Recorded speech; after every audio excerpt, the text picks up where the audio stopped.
आगे बढ़ते हैं। बांसवाड़ा के अर्थुना से बड़ी खबर है, जहां संगमेश्वर महादेव नदी पुल पर हादसा देखने को मिला।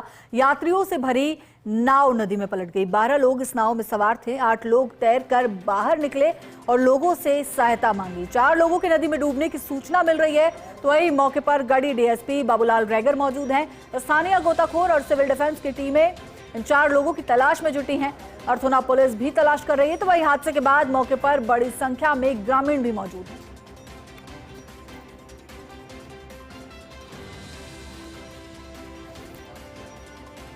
तो यात्रियों से भरी नाव नदी में पलट गई। 12 लोग इसमें सवार थे। 8 लोग तैरकर बाहर निकले, आसपास के लोगों से सहायता मांगी। 4 लोगों की फिलहाल नदी में डूबने की सूचना मिल रही है। खबर पर ज्यादा जानकारी के लिए सहयोगी सुरेंद्र हमारे साथ जुड़ गए हैं।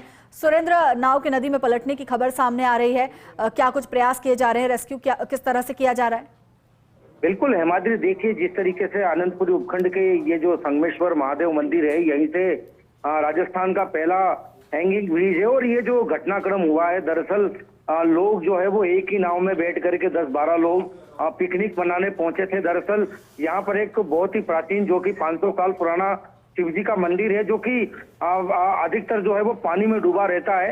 तो लोगों की मंशा होती है कि दर्शन के साथ साथ में जो है वो पिकनिक और फिर आनंद बोट वो लिया जाए। तो हालांकि अब ये नाव जो पलटी है, उसमें सबसे बड़ी चिंता का विषय हिमाद्री तो ये है, क्योंकि उसमें 3 जो हैं वो बच्चे शामिल हैं और बाकी जो हैं वो महिलाएं और पुरुष हैं।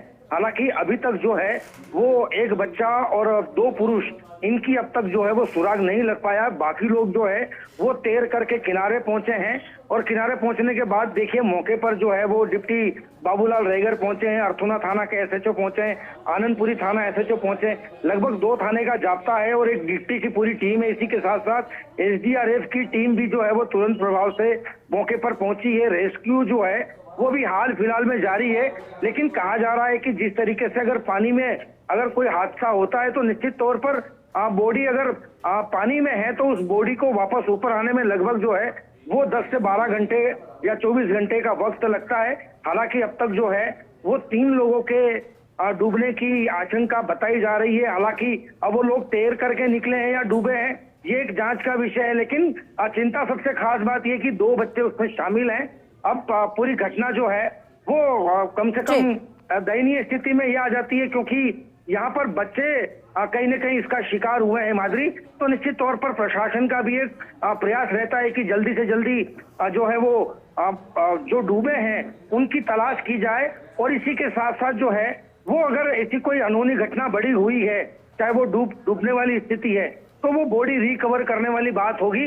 हालांकि जिस तरीके से ये नाव डूबी है, अब ये नाव क्यों डूबी है, किन कारणों से डूबी है, ये हालांकि अब पता नहीं चल पाया है। लेकिन जो लोग तैर करके बाहर आए हैं वही अपनी आप बीती बता सकते हैं कि क्या घटनाक्रम हुआ था और ऐसा घटनाक्रम क्यों हुआ है। ये जांच का विषय है माधुरी। जी, शुक्रिया सुरेंद्र जानकारी के लिए।